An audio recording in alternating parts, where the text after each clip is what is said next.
everyone. Welcome to today's episode.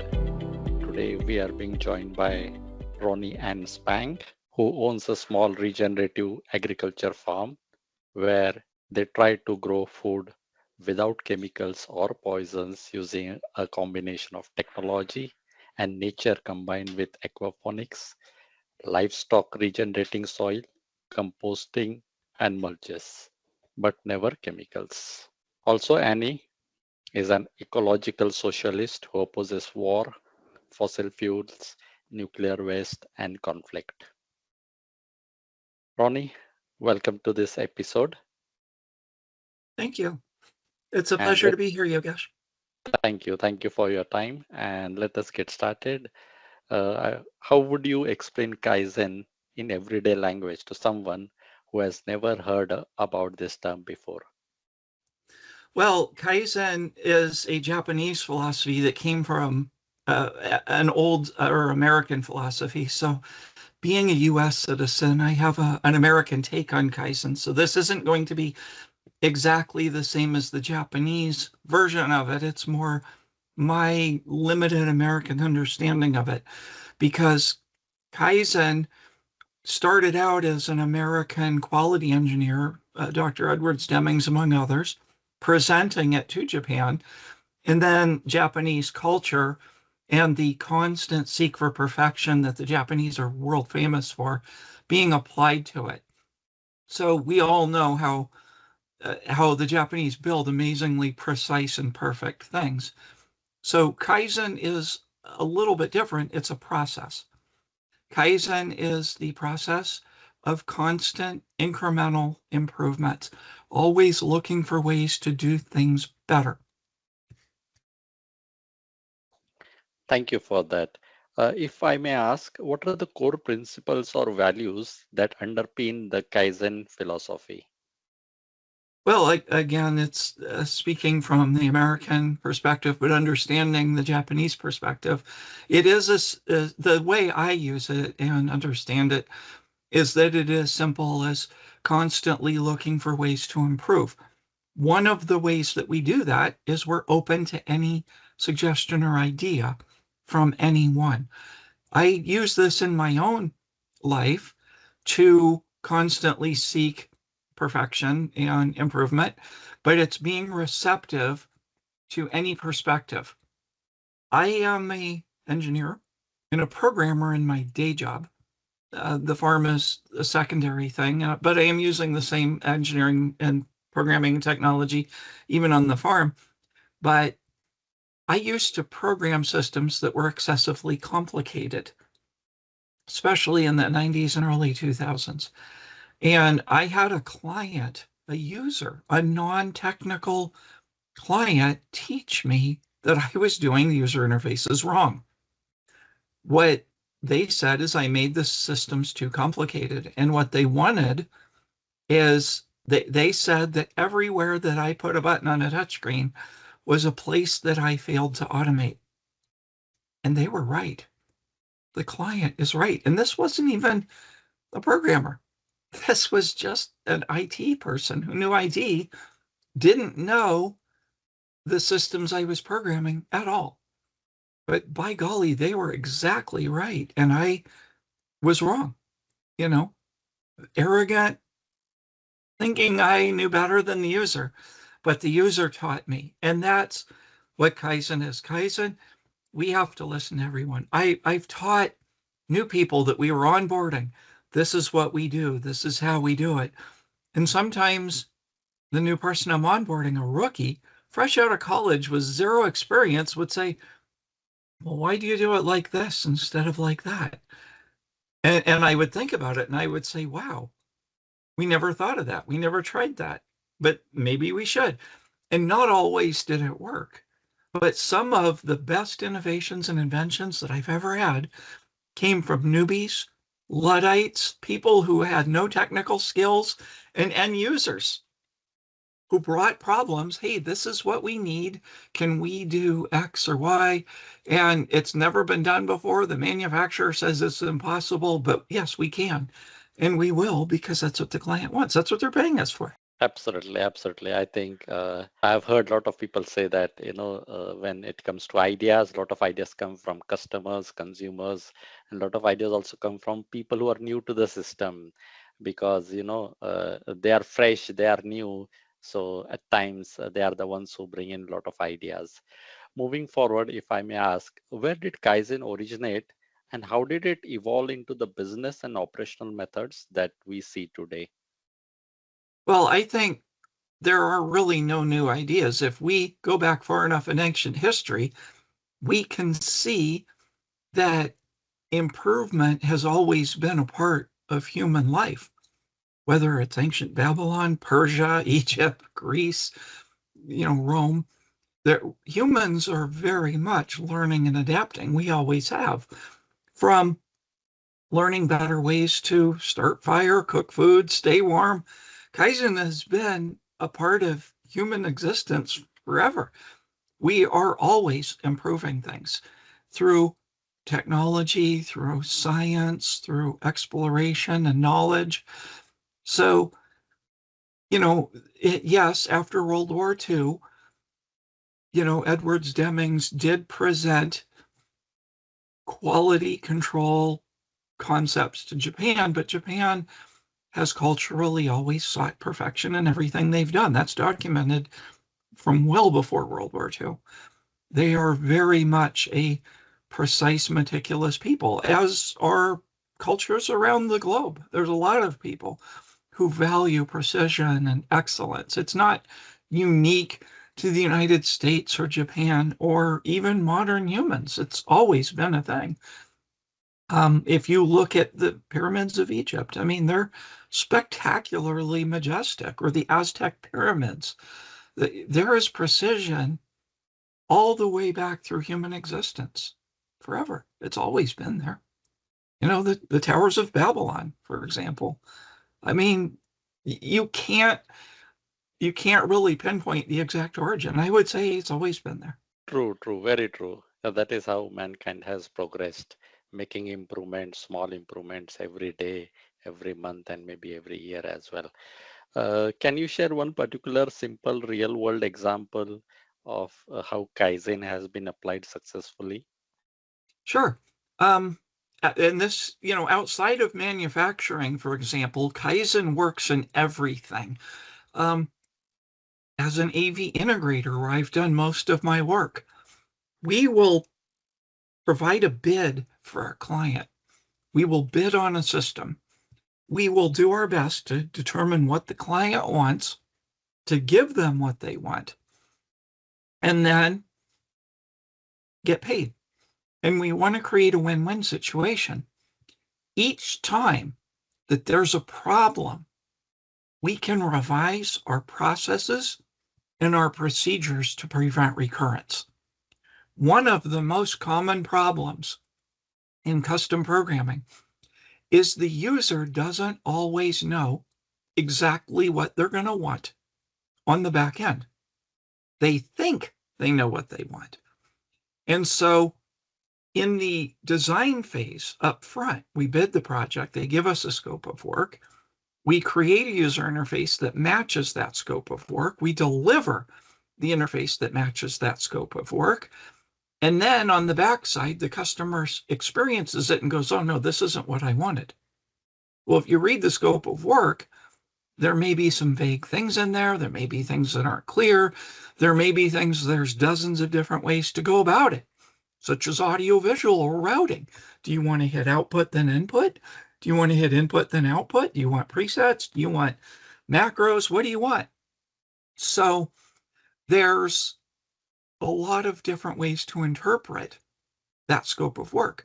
So the first few times we go in vague and we have failures and we realize, okay, we need to nail this down, because otherwise we're going to go round and round and round, burning integrator time and money, tweaking the system for the client to play with and decide they don't like. So what we have to do is we say, okay, our process has to change, because this is hurting the customer. It's making them unhappy. It's frustrating to them, and it's costing us labor. We're losing money on this job.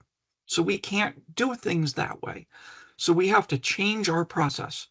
And what we'll do is when we get the scope of work, we need to get a specific scope of work where there's any question. Do you want to push output first or input first? Do you want macros, presets? Do you want audio to follow video, or do you want to be able to have a different video and a different audio source? For example, do you want to have a PowerPoint presentation with background music or a voice track? So there's a lot of options, and there's no one answer for every client. So we learn to get specific on the scope of work. We learn to create a user interface that shows them what it's going to look like with a very specific functionality description. And we get client sign off on that. And then once the client signs off on that, now the client is on the hook, whether or not we choose to give them some free tweaking or not to get them happy. But we're no longer, the integrator is no longer liable. At this point, the integrator is getting paid once the scope of work is met. And so that's an important legal distinction, because the integrator is going to have a buffer, a margin in there to allow for some runtime debugging. And if we don't have a lot of runtime debugging, because we've done good code, we can gift the client some free hours of tweaking to try to get them happy. But we're not on the hook forever. And that's an important distinction. So Kaizen, when we run a business, regardless of what type of business it is, we see where we have problems. We have to be aware there's a problem. We can't solve a problem we won't talk about or be honest about. But once we recognize the problem, we can change our process or procedures to fix it. Wonderfully put. Thank you so much. I think your experience in terms of doing Kaizen and the way you put in is really helpful to the audience here. Moving forward, if I may ask, what are the most common obstacles or misconceptions that the organizations face when they're trying to adopt Kaizen as a methodology or as an approach? I think there are different problems in different companies. There's no single set of problems. In my 4-decade career, I have seen so many ways for companies to do things poorly. But there are, in the United States, this is a very corporate, state fascist, capitalist country. So these issues may not be universal in other areas, but here in the United States, greed, short-term profits, quarterly profits, putting profits over common sense, long-term future for the company, best interest of employees, best interest of clients, has caused many companies to fail. Unwillingness to change with technology. There's the old example of the buggy whip company. What did the buggy whip companies do when everybody stopped using horses and carriages and buggies and started going to motor vehicles? As we know, most of those companies did go out of business. That's what happened, but not all. So, buggy whips, if they were made of leather, you can still work on leather, make belts, make ties, make shoes, make purses, do something different, make luggage, whatever. Leather is still a necessary thing. It's just not used for buggy whips. So it's important for companies to adapt, and not all do. Other areas that we see companies fail, management that doesn't listen to the employees. The employees are the ones doing the actual work. There is nobody who knows more about the problems in the organization, specifically in any trade, skill, craft, whether that's shipping and receiving or janitorial or, paperwork, HR, accounting, finance, purchase. I don't think I said purchasing, engineering, programming, than the people that do those tasks. People in management go to school, they get a degree. A degree is a piece of paper. A doctorate degree is a piece of paper that says, I studied books and labs for 8 years in theory, and this is a doctorate degree, and we respect a doctor, and if they went to an Ivy League school, they might get on the board of directors. An Ivy League doctorate degree says, I spent 8 years reading books, and by the way, I came from a rich family. That's what it means. But those are the people that run the corporations. It says nothing about their knowledge of how things actually work in the real world at all. And there's a big disconnect sometimes between those managers and what's happening in the real world, or even within the processes in that company. The person actually doing the work has valuable insights. That person should be heard. That person's view should be solicited. Japanese companies get that. That's part of where their quality and where Kaizen is applied there. In Japanese companies, anyone can step up and help improve a process, a procedure, or whatever. We need that globally. We want to learn from what each culture, country, organization does well. And we also want to learn from what they do poorly so that we don't do those things. Let's do what works well. Let's solicit the opinions of everyone, not just employees either, customers. We want to listen to our customers, because if we don't listen to our customers, they may go buy from a company that does listen to them, and we could all be out of work. I don't know about you, but I don't like being out of work. It's not fun, nor is it profitable. So, for the interest of long-term profits, let's listen to everybody. Let's try to improve.